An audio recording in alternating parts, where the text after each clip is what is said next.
他了，有主鹏鹏又在搞事情了，兄弟们，就为了那一哆嗦，鹏鹏和他的老表撕破脸皮干起来了。既然鹏鹏都不顾及昔日的情面，那么他的老表也没什么好说的，干就完事儿。现场可谓是相当激烈，他俩谁也不让着谁，毕竟现在大家都在气头上，今天要是不分出个胜负，谁也别想走。这时候有人就问了，这俩货谁是鹏鹏，谁是鹏鹏他老表？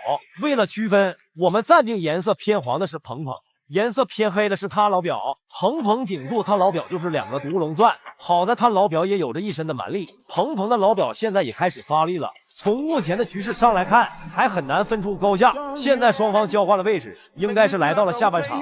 刚开场鹏鹏就是一记输出，我擦了！不得不说，鹏鹏的经验还是很老道，时机把握的非常好。然而他的老表还是防御居多，他可能在等待一个机会，等待一个能秒杀鹏鹏的机会。说时迟那时快，老表跳起来就是一记猛撞，鹏鹏躲闪开以后顺势发出还击。鹏鹏这一记输出非常到位，一套连招就把他老表揍翻在地，这真的是我擦了！鹏鹏这一下打出气势，也打出了绝对优势，也极大的削弱了他老表的斗志。他老表虽然还在抵抗，但已经是强弩之末，各个方面都被鹏鹏碾压。鹏鹏现在是越战越勇，既然他的老表还不肯服输，他就揍到他服输为止。